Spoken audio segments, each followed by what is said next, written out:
Hey everyone, welcome to another episode of Hashtag Clocked In with me, your host, Jordan Edwards. I'm thrilled to have you tune in as we dive into the dynamic world of productivity, success, and stories of incredible individuals who've mastered the art of getting things done. Whether you're commuting, hitting the gym, or just relaxing at home, this podcast is the go-to source for inspiration and actionable tips to level up your productivity game. I'm on a mission to unravel the secrets of those who seem to effortlessly manage their time and achieve their goals. So if you're ready to clock in and unlock your full potential, you're in the right place. We've got a lineup of amazing guests, industry experts, and thought leaders who will share their insights and strategies to help us crush your to-do list and make the most out of every moment. Get ready to get inspired, motivated, and equipped with the tools you need to supercharge your productivity. This is Hashtag Clocked In with Jordan Edwards. Let's dive in. Hey, what's going on? I got a special guest today. His name is Fred Joyal. He's an entrepreneur, speaker, business advisor, and a number one Amazon best-selling author. He co-founded the most successful dentist referral service in the country, 1-800-DENTIST, which in his 30 years as CEO generated over $1 billion in revenue. Along with his achievement, he has also been awarded the Conrad Hilton Distinguished Entrepreneur Award by Loyola Marymount University. He's written 2 best-selling books for his industry and also written and appeared in over 200 television and radio commercials. Fred started as an extremely shy person, too timid even to make a phone call, and transformed himself into someone who has done stand-up, improv comedy, spoken to audiences over 5,000 people, met dozens of celebrities, and just by being bold, found love, joy, passion, and success. Fred, welcome to the Clocked In podcast.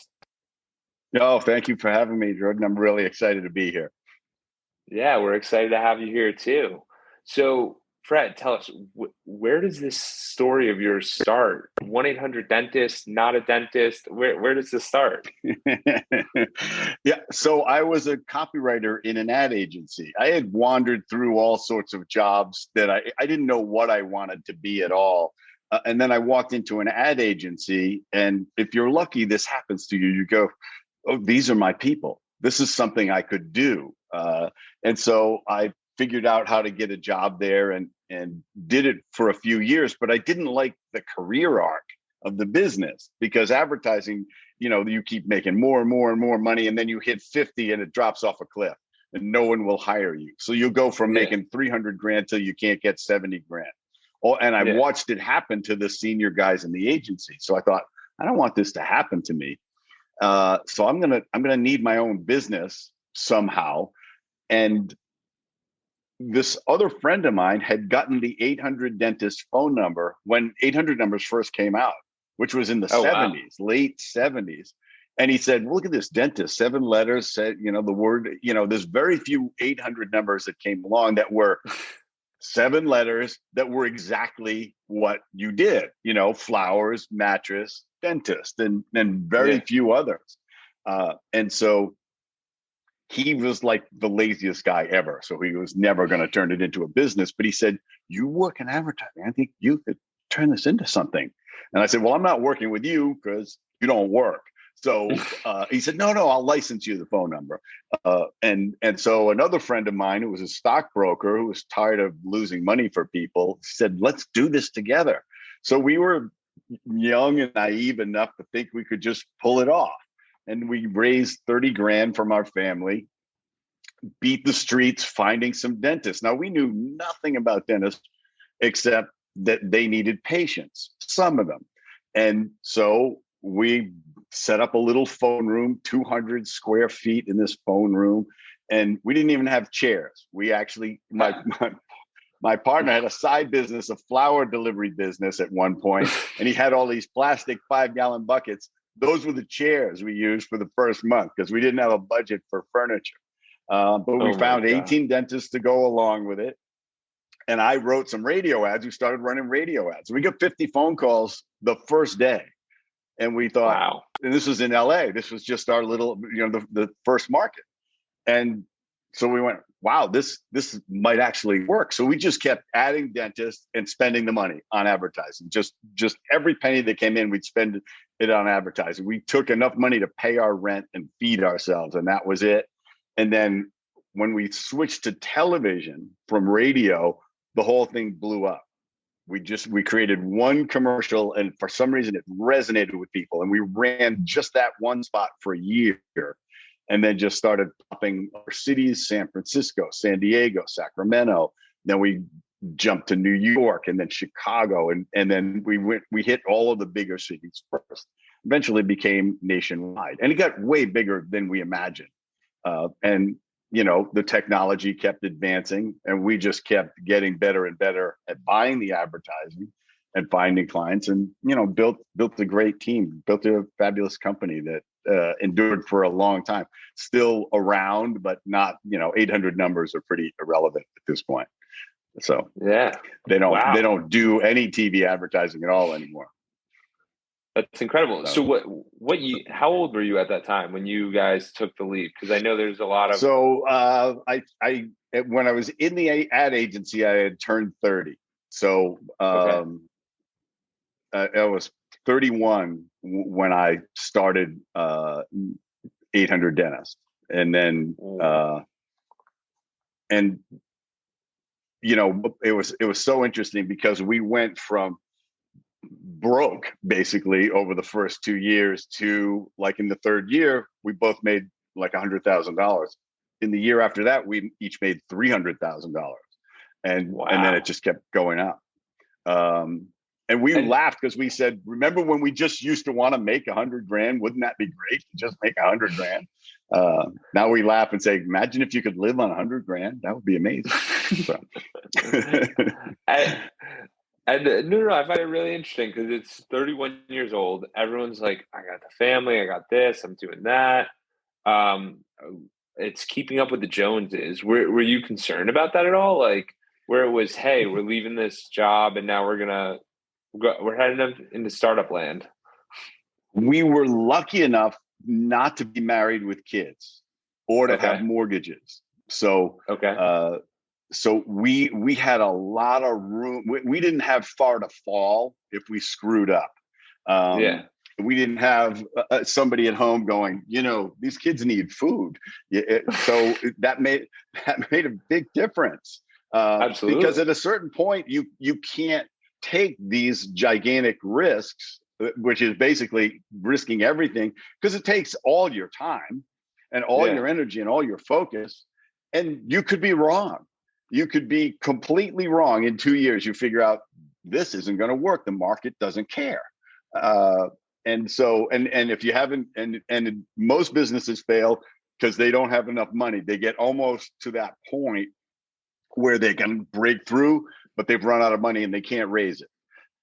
Most of the entrepreneur level, they miss that last step where they can break through, because they can't raise any more money. They've tapped everything, and we tapped everything too. At one point, we were taking little bank loans for $3,000 at 20% interest and stuff like that. Oh my God! I mean, when we started, interest rates were insane. I mean, interest rates in the early '80s, a car lease was 20%. It was nuts. It's like car leases are free now. It's like I want to buy 20 cars just because the interest is so cheap. I don't. But just the idea of it's so ridiculous. To have it, people are really used to low mortgage, low interest rates. This was a way different time. This was coming out of the recession, and then Reagan sort of stepping in and gradually working the country through it. But we had a gas crisis. We had all sorts of stuff going on in the economy that was not helpful. So here we are, and the really big thing, and I like to remind people of this, particularly now when everybody's trying to work from home and start these virtual businesses. Part of the reason we succeeded is we were in 200 square feet for 2 years starting the business. We heard everything everybody was saying. And we would go to lunch and talk about the business every day. What are we going to do here? What are we going to do there? How do we solve this? Half the time we'd hire the waitress that was the nicest in the restaurant, have her come answer the phones for us. So that compression of everybody working together was how everything developed. Because my partner was the pitch man. He was the one on the phone selling to dentists and training other people. And he would listen to everything that they said. I still laugh because I can picture him at one point. We're all in these little cubicles together, and the sales guy is yakking away at something, and then Gary leans back, looks at him, and says, "Never say that again." And then goes back because whatever the guy said was like totally not what we did, or pointless or ridiculous or whatever, right? But that incubation was, really powerful to shape the whole business, because we had to figure out we didn't know, and there was nowhere to look for information. How do you set up a phone room? How do you start a call center? How do you script it? How do you run a database? Databases. We had 2 floppy drives. We had the hardware and the program and the data were 2 floppy drives. Those were our first computers. There was no hard drive in the computer. So I was writing the first database of all of the dentists, which is a joke to call it. It's like I was coding. It was like the most simple approach. We had to figure out everything, create the ads, buy the media, track all of the results, do all of that stuff, and then do all the business stuff, pay your taxes, figure out all of those things, to be in compliance and stay afloat and meet payroll and deal with people working for you. So it's, wow. It's very powerful.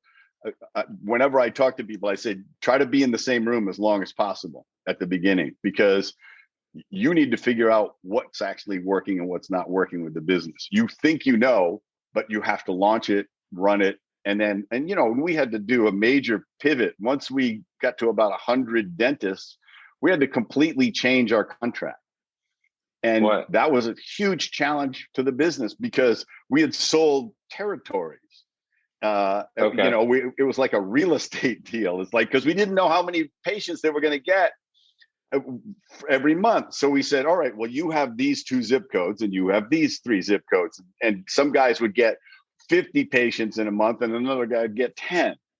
So we had to change it to an average number of referrals per month. And it wasn't easy. And a couple of guys sued us. So here we are, we're learning about litigation in business. And we had to figure our way through that and how you settle that. The number one way you settle it, get a better lawyer. As soon as we switched lawyers, they settled in 3 days. Because our lawyer just kicked their ass in a deposition, and they just went, "Oh my God, this guy's good." And they just went, "How do we resolve this?" And we went, "Good, let's resolve it." But there's nothing more expensive than a cheap lawyer. We learned that lesson.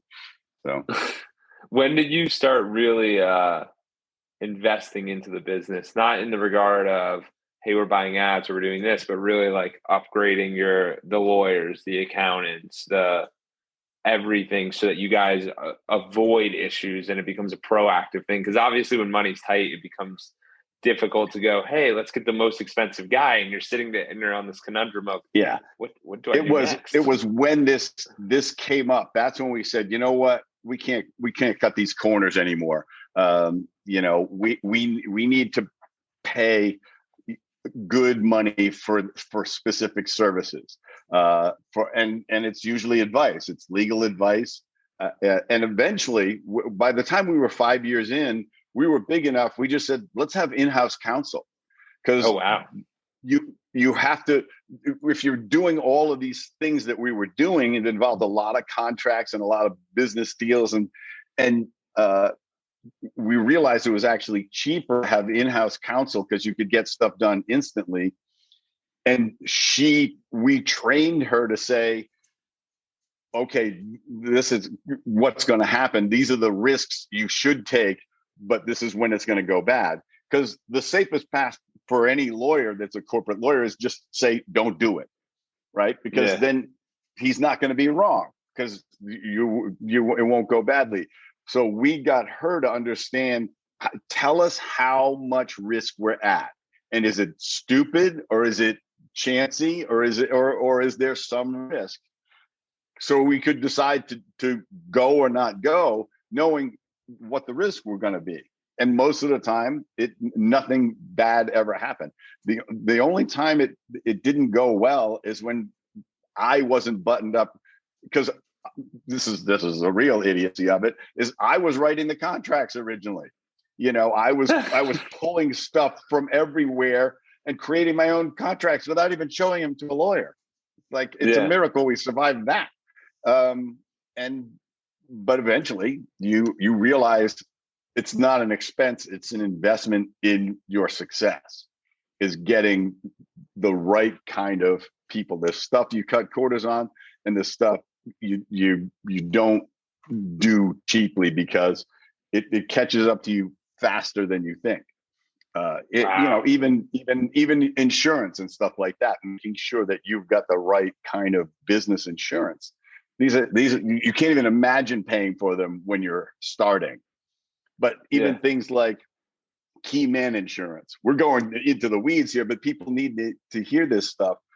You get to a point, if you got, let's say you've got a super coder in your business, which we had a couple of those in our business as well, you need life insurance on those people, because on the outside chance that something happens, you are going to spend hundreds of thousands, if not millions, trying to survive their demise. Yeah. So you gotta have coverage. I've actually partners in a cannabis business right now, and the head grower he's like a plant whisperer. So we have to insure him, because if anything happens to him, nobody knows how he does it. Because it's in his head. It's like it's in his spirit. So to protect the business, you got to have business loss coverage. You got to have key man insurance. So you learn all these things as you go. If you know how hard it's going to be, you would never do it. So you have to be naive enough to just go, oh, I can figure this out. And that's who succeeds. The people who are crazy enough to start, you get in so deep, you have to figure stuff out. And it also helps not to have too much money. I've seen a lot of people, they raise too much money and they blow it because they don't know how to be stingy with it.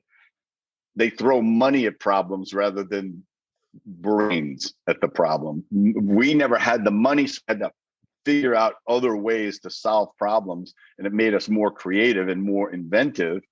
And we didn't blow the money. Some people, if you throw money at a problem and make it go away, you didn't learn anything. You sort of erased it, or you buried it in money. And eventually it's not a solution. When you get bigger and bigger and bigger, you can't keep throwing, when the decimal places move over, you can't keep throwing money at these problems. So you have to always, you need enough money, but it's too much money is just as bad as not enough in most cases. That's interesting. A lot of people and raise it. And of course, at some point you get in trouble. This is the other thing we sucked at, was building a war chest. We hated to pay taxes, so we distributed all the money all the time, which was foolish. Eventually you have to accept the fact that taxation is part of your life. And so we never built up what was a good enough war chest, so that when there were times where we needed cash, we would have to borrow, or we would have to make some maneuver, or eventually a couple of times we had to bring in minority partners. At a certain point, you lose control of a business. Can you explain that a little bit more about the war chest? And I think I understand where it's it's very different than a normal employee. When you're running a business, you can pay the taxes at the end of the year. Well, you can just invest in different things, and it becomes a tax deduction and whatnot. But you're telling me that you guys would go over the top and not leave anything left over. Is that what you're saying? Yeah. So we would always plan to pay our taxes, but we never had any shock absorber money, which is what you should have in your personal life as well, because Yeah. a lot of people live, 2 paychecks away from bankruptcy. They're like, they blow the transmission in their car, they're done for.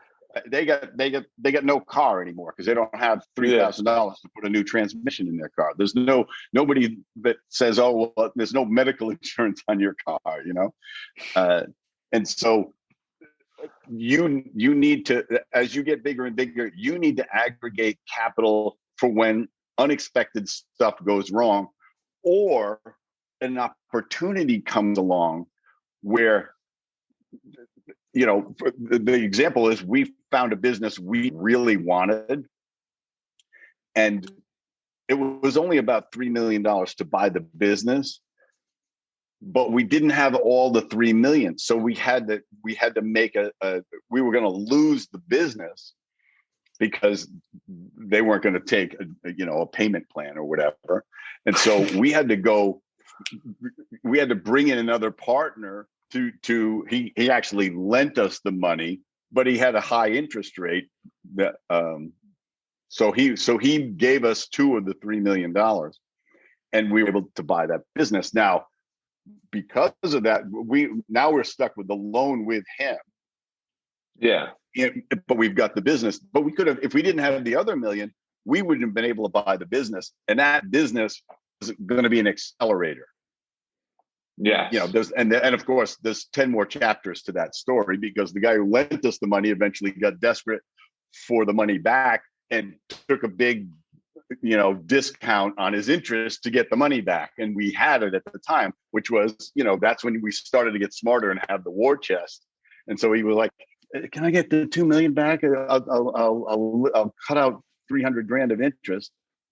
So there we were able to pay that off. But that's when the war chest pays off. You need to be able to swing with some cash. I mean, what did Microsoft just buy? They just bought some Activision or something. 69 cash. In cash. That's a war chest. That's right there. Yeah. I mean, Apple, the same thing. It's like insane how much cash they have, and but I think that's so valuable for everybody listening, that if you have your war chest, not for what the conventional that we hear is, hey, we need our money for a rainy day. Yes, that's one. But 2, for opportunity to jump into something else that might be, wow, I was not expecting that. And this can happen in your own personal life. This doesn't have to be in business. This is much more important in business, but it's also important in your personal life, because maybe there's that investment, or maybe there's that opportunity, whatever it is. You want to be able to say yes to whatever comes that way. Somebody starts another crypto coin and they say, just put $2,000 in, and you go, I don't have $2,000. and then of course they tell you, it's 200 grand that it's worth now. And you go, I didn't have $2,000. So it's the same thing in your own life. It's, the number is probably smaller, but it's the same sort of thing. You want to be able to seize the opportunity. Maybe you want to start a business. Yeah. Don't get yourself where you're house poor because your mortgage and the maintenance of that house takes your entire paycheck after groceries and gasoline. You want to be able to say, look, if I had to take a year off to start this business and put 50,000 of my own money in, or 100,000, I can do it, and I don't sweat it. That's who can start a business. If and that's how you talk your spouse into it. Let's say you're the wife who says, I got a great idea for a business. I'm leaving the law firm that I work in. The husband goes, you're leaving the law firm? Like you're making $250. What you can't quit? And she says, no, I got this thing. I want to do it. I'm passionate about it. We've been saving money. I can not work for a year, and we can put 300 of our cash in, and we can make this work. And if not, we'll be okay. We'll have lost the bet, but we won't be out on the street. You got to be able to do that. Otherwise, you can't, because the business starts and there's a million people going, I have this business idea. You know how many business ideas there are? 1 billion. Okay. And execution is 99% of it. It is not. I run into people who think it's 90% the idea. Bullshit. It's Yeah. the persistence to work at it till you pull it off, and staying power, both emotionally, psychologically, and financially, to find out how to make it work profitably in the marketplace, Yeah. and to And pivot Fred, when you need to. yeah, Fred, I think that's a massive point, that you have to be able to man the helm psychologically. And some of that has to do with, hey, I got some reserves here, so I'm not going crazy. Because if you don't have the money, then you become in this desperate state. And that happens to a lot of people. So for you guys mentioned how you went for 2 years and it was tough and it wasn't making the most money. How did you know to keep going forward? What was the rationale there? You screw yourself, basically. You get you've got so much committed to it that you have to keep going. We owed hundreds of thousands of dollars in media because they started to give us credit to place the radio and TV ads. So now, of course, let's do it. They're giving us credit. Let's go. And so we would buy more and more media, but it basically means you got to make it work because you owe hundreds of thousands of dollars, which means the business would have to go bankrupt, and you may have to go personally bankrupt. When you start a business, you do all sorts of personal guarantees. You got a personal guarantee buying the phone system, personal guarantee leasing the office space. So going bankrupt doesn't matter. You can bankrupt the business, but then they're knocking on your door going, here's the personal guarantee for the lease for the next 5 years that you've got to pay, or you have to go personally bankrupt. So that's what that thinking about is about, is knowing what each piece is going to require, and you got to have the psychological wherewithal to get through it. But what we did is we just we looked for the indicators that said this is working, and this part of it is profitable. This city is breaking through. So if we start another city, we have the economies of scale because we already get the call center. So start another city, have to overinvest in the media in the city, but then it flips to profitability. Okay. And we know it. And you start to develop the metrics. You say between 3 and 6 months, it's going to flip to profitability. And we just have to be able to ride it out. But we've got to get the dentist first, then we got to do the media, then we got to answer the phones, then we got to survive the overspending, because once it flips, it becomes profitable. And then you really have to understand all of the KPIs that everybody talks about, but you need to know your key performance indicators, the real ones, and stop deluding yourself about stuff like, what does it cost to actually get a client? What does it cost to keep them? What does it cost to serve them what they need? Is all that has to work in the whole formula. Or you can say, oh, well, we only, like, if I looked at my numbers and said, oh, well, I only spend half of my money on advertising, it must be a really profitable business. Except I got people working for me, and rent to pay, and insurance to pay, and lawyers to pay, and payroll taxes to pay, and state and federal taxes to pay. And I'd like to pay me. And so all of a sudden the slices go by, and you go, wait a minute, it's only a 3% margin on this business after we pay everything. So you can oversimplify the metrics. You can hide the stats from yourself to make yourself think that you're on track. But we could smell that it was working, and we were just committed. We let the door lock behind us. Basically, we had to find a way to make it work. And that's when you get smart, is you got no choice but to figure it out. Yeah, you become resourceful at that moment, regardless of what it is. I mean, you were probably dealing with a lot of just people talking like, is he crazy? Like, is he really doing this? Is he actually on his way out? Like, what's he doing? Like, how did that work with friends outside your circle? Were you still hanging out with them, or it was just all in on? There were some friends that were envious of us and worried about us, and certainly family was. And then there was a whole bunch of people. The number of people who, when we told them what we were doing, said, that'll never work.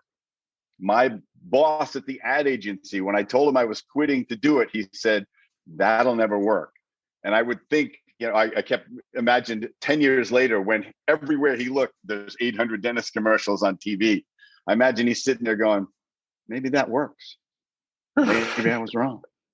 But Gary and I used it as motivation. Somebody said, oh, that'll never work. It's like, if you can see it and you believe in it, you can't listen to them. That's only motivation to prove them wrong, basically. As you say, I'm not crazy, and I'm not gonna try this and give up. You need persistence. This is the people who persist through whatever. There's some people that stand down. It's too much and they give up. And the people that succeed, never, something's got to stop them. The marketplace has to stop them. They will never stop themselves. Eventually, the marketplace says, I don't care about your product, and you're done for, right? Yeah. But most of the time, it's the person who says, no, I'm going to find a way to break through. I have a good friend, started a business. This product that she developed, she had all these grand schemes for it. And then all of a sudden, and nobody was buying it. And then all of a sudden somebody said, this thing's really good for this application. It was in the dental field. It was like the tiniest use of it in her mind. And all the other things were fantastic. Nobody cared about all the other things. They cared about the one thing that she did. So what did she do? She listened to the marketplace and put all her energy into marketing it, doing that. And of course, she's got a fabulous business now. And now it keeps expanding now because the marketplace says, we want more of it doing this or that or whatever. So you have to be able to listen so that you can either pivot or you can bail. You can go, there's a certain point where you go like, the don't give a shit factor is too big here. I got to give up. And take all the lessons from it. Every job Gary and I ever had informed our business. Every boss we ever had, every business model we experienced, every job we had taught us something that we either weren't going to do or needed to know how to do or already learned how to do. So everything is information as long as you mine it. Every failure is a stack of valuable information for you to work with, and you don't know when it's going to pay off. I lost hundreds of thousands of dollars producing an independent film just before the entire multimedia marketplace crashed in 2001. I could have just said, this is just a disaster. I've lost all of this money. Yeah. Instead, I had learned so much about how the movie making worked, and we had a really smart director who was hyper efficient in using his crew. And I just transferred that to the next 15 years of making TV commercials. So we were saving hundreds of thousands of dollars every year being more efficient making the TV commercials. So I took a $500,000 mistake and turned it into a multi-million-dollar payoff of knowledge. Yeah. That's what happens. I think it's that's tuition, so important. Right? I think that's very so expensive important. College, So. Absolutely. I think it's so important that you brought that up, because the thing I always found is that the more broad we have a perspective, it gives us a lot more value because we can see things in different ways from our experiences. The other point you brought up that is so big is there are so many people that will go do something for the first time, fail, and go, that was really painful. I never want to do that again. But in reality, that was such a learning curve that it goes, okay, next time I'm going to do it, I'm going to be really good at this and let's move on. So it's really overcoming that failure portion, because most people are going to quit at that point where they go, wait, that was messed up. Like, I really didn't enjoy that. That was pain. And it can even be as simple as skiing. The first time you go skiing, you fall so many times that you're like, I don't want to ski anymore. And meanwhile, or snowboarding, you fall for 3 days, right? Exactly. Snowboarding's 3 times worse. So Exactly. And now was that snowboarding a vacation? No, I will not be doing that vacation again. But in reality, if you just did it again, you learned so much from it. So it's just another example, but yeah, Fred, you're spot on. That learning from it is so powerful. and you really don't know when you're going to need it, when it's going to help. All you have to do is say, what's in it? What was I missing? And you got to give up all the ego and say, okay, I paid the idiot tax.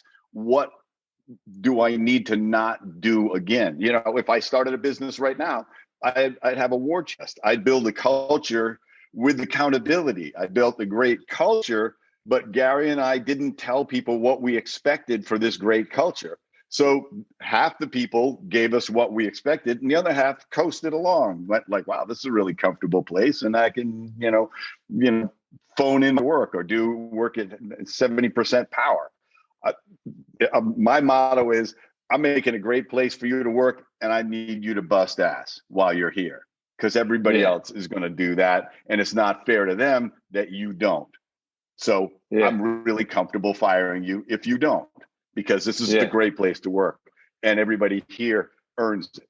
It's a whole Yeah. different to approach it than we approached it in the first 15 or 20 years. We were way off on how to do that properly. Hard lesson to learn, but now I can coach anybody. I can help an entrepreneur or a CEO who's going, look, I need to build a really great culture. And I can say, make sure the accountability is there, because Oh, it's easy to 100. build a great culture, and it's easy to have them take everything for granted. 100%. So, Fred, let's dive into that a little bit. So now business is done. You ended up getting out of there. The 1-800. What are you up to now? I know you got I see it in the background, the Super Bowl book. But what are you doing with this coaching? So I started out as a very shy, underconfident person, and I missed a lot of opportunities in business and jobs and relationships and fun, adventure, and it made me angry. And I saw bold people, and I wondered how they were like that. I thought they might have been born that way, because why didn't they feel rejection like I did, or why didn't they?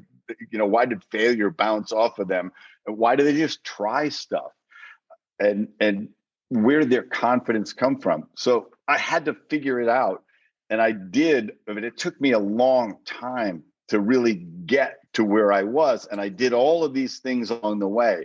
I did improv comedy, which is one of the best things you can do to develop one of the most versatile life skills possible, which is to trust your creativity, and to know how to build something gradually. My book Super Bowl is full of exercises that start at a really basic level, just like improv. Improv starts non-verbally when you first learn to do it, and then before you're done, you can walk on a stage with 3 other people, take a suggestion from the audience, and create an entire scene. Nothing prepared. Once you've done that, going on stage prepared, pretty easy, because you've got something to work with. So Yeah. that was one of the most powerful things that I did, to just give me this level of confidence in my ability to present and be in public and interact with people. And then I looked at all the other ways of interacting with people in a more relaxed and more focused way. All the things we don't learn to do, how to make eye contact. A lot of people don't even know how to shake hands. So all of this stuff adds up to valuable life skills, so that when you meet people you want to meet, you can connect with them. And Yeah. this was what I really learned very gradually. But at one point, I was giving a lecture to a bunch of high school students, and I was rattling off my life lessons. And one of the life lessons is boldness is a superpower. And they said, that's great, but how do we do it? And I gave them a couple of examples, but I hadn't distilled it down to how I did it. So I made a public declaration. I said, I will write a book about this that you will have. So, of course, once you do that publicly, now you got to figure out how to do it. And so I worked a couple more years on the book, and I finished it during 2020, and then got it published last year in October. And it teaches a systematic way that anyone can build their confidence and boldness up in a really fast way, just by using exercises. But you have to flip your mindset. You have to be really frustrated with being underconfident. You have to stack up enough missed opportunities where you say, that's enough of this. And when you become bolder, when you develop what I call being super bold, you don't become a different person. You get to bring your full self to the world, your real, true, full self. You're not holding back anymore, but you're not missing opportunities. You're getting comfortable taking risks. You're building up the neural pathways so that your default mode is boldness. And it's extremely possible. And I've helped people do it. But I did it to myself. I mean, I can walk on a stage of 5,000 people. I can't wait to get out there, and I can meet anybody. I've met billionaires, and I've been in the room where I'm the brokest and least successful person in the room, and I'll talk to anybody because they're all human beings. And that's what you find out when you treat people that way. I've interacted with really successful people that a lot of people go, oh, he's not going to want to talk to me. He's Sir Richard Branson. He won't talk to me. And because I know enough not to interview him and ask him for money or ask him to help me with my business, I know how to have a normal conversation with him. I end up having a great interaction with him. These are life skills that will make all the difference, but you got to do it while it's harmless. You have to develop the abilities before you get in a situation where it matters. You're not going to summon it at the last minute.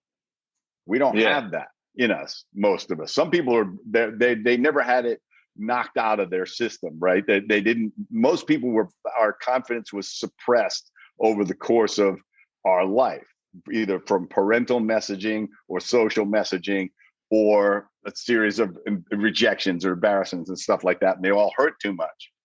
And bold people were lucky enough to let it bounce off them.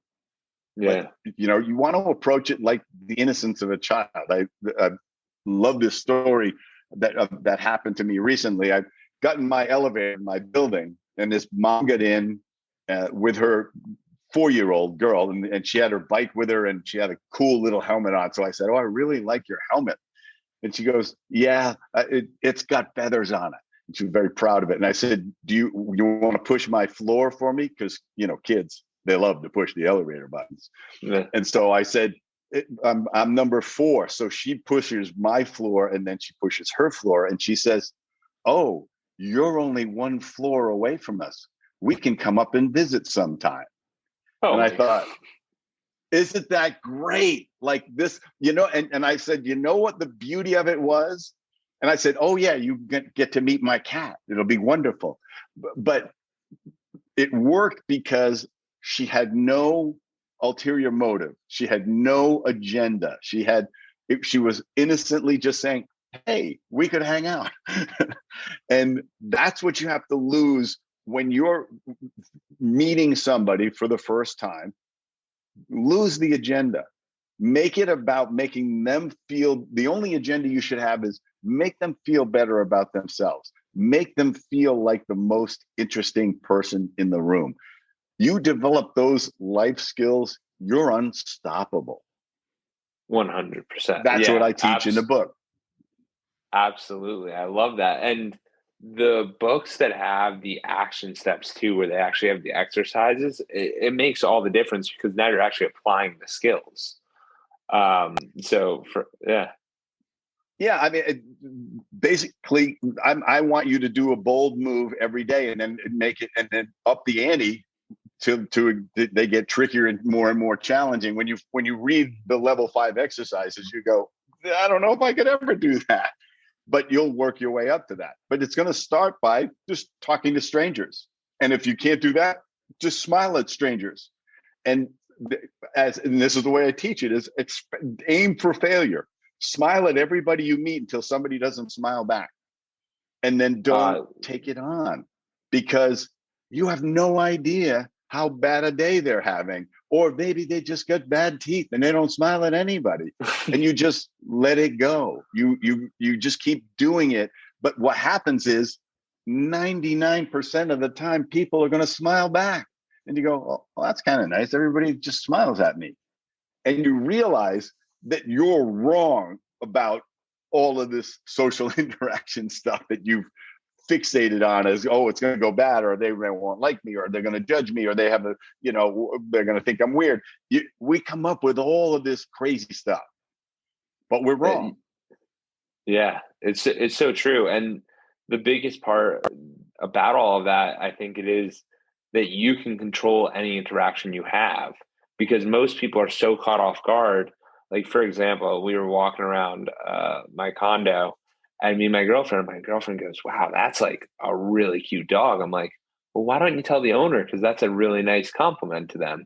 And she's like, no, like I couldn't tell them. And that was like 6 months ago. And I was like, are you like, you have the compliment, just give it to them. And then this happened like 2 days ago. She actually complimented the person. Person's all excited. They appreciate it. Like, there's no reason that we should be storing our compliments so nobody can feel them. Like, we're so stingy with those things. It's ridiculous. I mean, I tell people, you should compliment anybody you meet in line at your coffee place. You're at Starbucks or Dunkin' Donuts or whatever. Talk. This is a great opportunity to talk to a stranger in the most harmless way, without an agenda. That's a great looking jacket. Where did you get that? That really looks great on you. How does that ruin their day? This is the other thing I do when I get in a Starbucks. I'll get my Starbucks, I'll take a sip, and I'll go back to the barista and I'll say, excuse me. Now they're worried because it's wrong, aren't they? Because there's like there's this recoiling moment, and I'll just say, this is absolutely perfect. And you see the smile that hits them, because one, they had a negative expectation. And how many people, they're making 200, 300 drinks a day, and nobody's telling them that they like it. Why not be the one to tell them it was great? Why not sprinkle this positive fairy dust around? And you know what? You feel great doing it.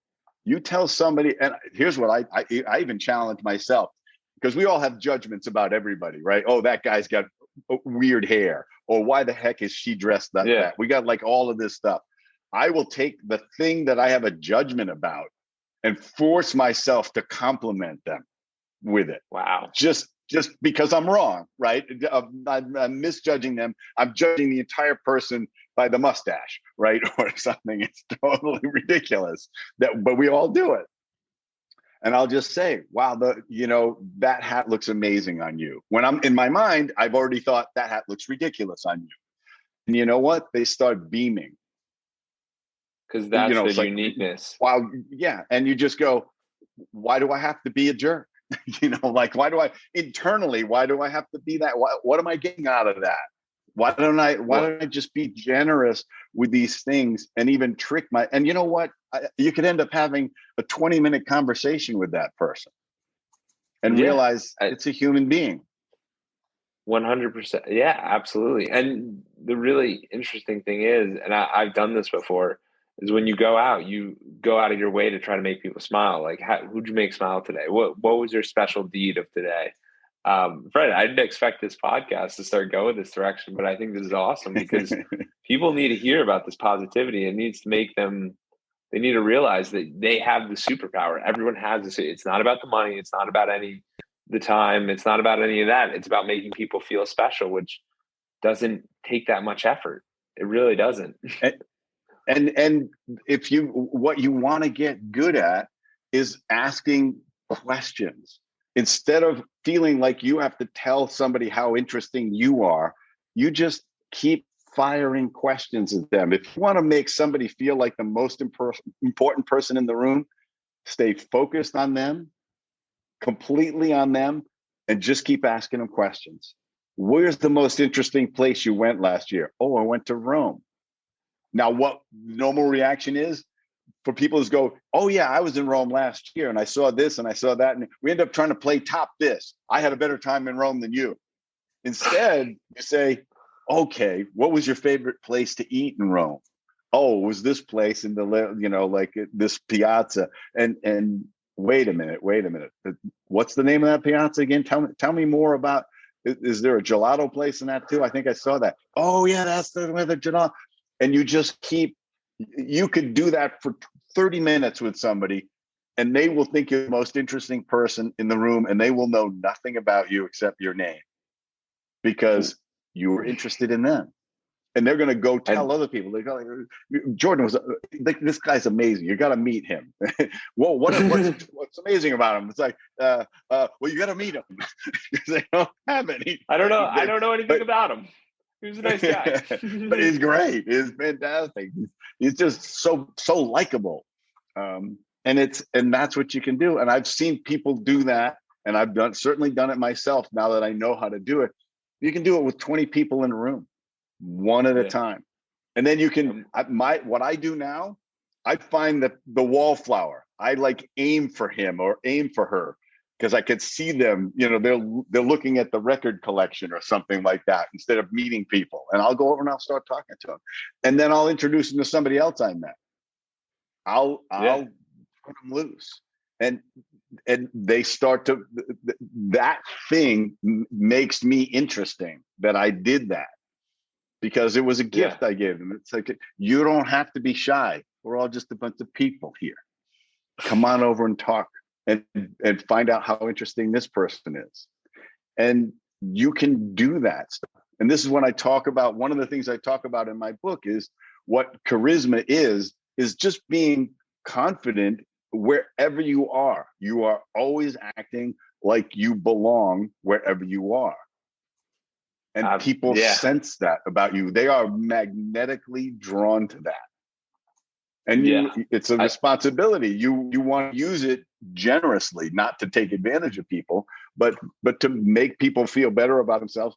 You will make connections that will make an enormous difference in your life.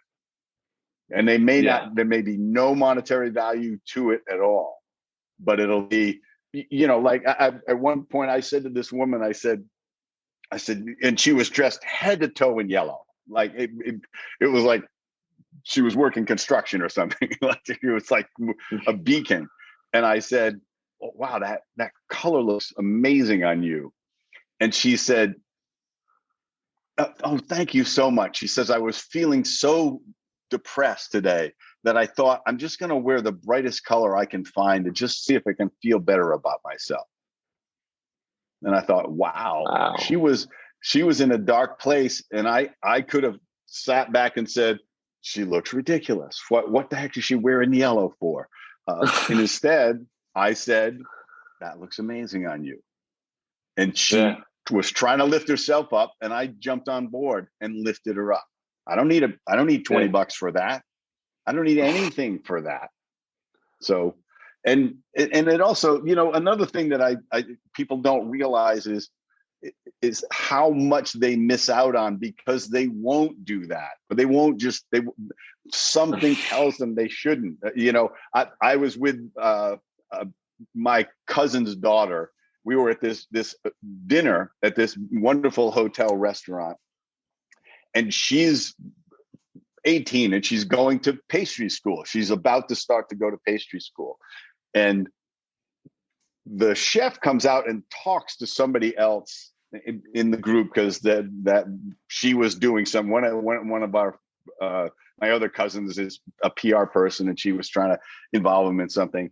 And I said to my cousin's daughter, I said, you need to go talk to this chef. And she was like, she started to back away from me like I was going to make her do it. And I said, you can just go up and say, I just wanted to let you know it was a great meal and the desserts were really special, and it's special to me because I'm going to pastry school. Yeah. I don't know what you think. And she couldn't do it. And I looked at her and went like, I can't help her in the moment. I can't get her through this, but I'm going to talk to her later about it because I'm looking at me. at 18 years old. I can't walk up to anybody, right? I'm looking at young Fred who had exactly the same problem. There was she had some horror that she was imagining in her head, and she was unworthy to talk to him. She had told herself she was not worthy. And I talked to her later and I said, here's what was more likely to happen. Was you were just going to tell him you really loved the meal and he was going to thank you. And you were going to say, I really love the way the desserts were done because I'm going to pastry school. And he would have said, what do you think he would have said? Get out of my face? Or he would have said, more likely, really, where are you going to pastry school? Oh, Johnson & Wales. Oh, wow, that's great. Would you like a tour of the kitchen and see how we make the pastries? That's what could have happened. Here's what else could have happened. He could have said, we're looking for interns every summer. We can never find them to work during the summer with us. Would you like to come next summer and work with us after you've done, your first year of pastry school? That's what could have happened. And all you had to do was tell them you really liked the dinner. And I wanted that to burn in her head. I wanted the pain to sink in, because that pain is what makes you go, enough of this shit. Right? Enough of, I'm not gonna miss any more of these things. What the hell is my problem? And then you fix it. Yeah. And it's that scenario that people don't realize, because I've done this a bunch where you see people and they go out and they're like I've had this happen where they go, oh, Jordan, he's going to talk to these random people again. And then what do you know? You're talking to them. Then you get invited to this cool thing. And now I'm like, guys, do you want to come? And they're like, oh, yeah, of course I want to come. But like that 30 seconds was really awkward. And I don't know. And it's never, oh, nice job, you did that on your own. No, it was, you talked to the people. It happens all the time. And people don't realize that 30 seconds of friction, once you get past that, everybody's a human. And if they have something to give, they usually want to tell you about it. Yeah. And they want to help people. Most people are inherently good. A lot of people really get off on helping people, especially if it doesn't cost them anything. And if you seem like somebody to bring along, to involve, engage with, they're going to do it. Absolutely. Absolutely. So, Fred, you are incredible. I'm loving the knowledge. It's amazing. Well, thank you. Yeah, no, this has been a lot of fun. We'll probably have to do another one. But Fred, where can people find you? So easiest way is fredjoyal.com, my website. You can download the first chapter of the book. Books are also available on Amazon. I read the audiobook. So there's a Kindle, there's a hardcover, and there's an audible version. And also the exercises, if you read a digital version or listen to it, you can download the exercises from my website so that you have a physical copy, because it's about doing stuff. I don't want you to read the book and go, oh, these are some really great ideas. I want you to, it's about take action, do the exercises every day, do something, do a bold move every day, and watch what happens, to yourself, and watch how that affects the reactions you get around you. Stuff will come out of nowhere, unexpected. You'll put your energy in one direction, stuff will pop in another direction, because you're radiating this, hey, I'm open to new stuff, bring it on. Yeah, so and you're building up. That's the easiest way to do it. If you're looking for a keynote speaker, I love doing that. I love transforming teams, taking bold people, making them super bold, energizing teams. If you're an individual businessman, executive, CEO that feels like you need coaching, that's one of the things I do. So you can book a half-hour consultation with me. You can do it right on the website, fredjoyal.com. That's how you find me. Amazing. And I love the fact that it's building up the tolerance of being able to be bold. Incredible. Thank you, Fred. Yes, you're welcome. Thank you for reaching the end of the podcast. For that, we'll give you a complimentary coaching session in the link below with Edwards Consulting. Hope to see you there, and have a great day, and keep clocking in.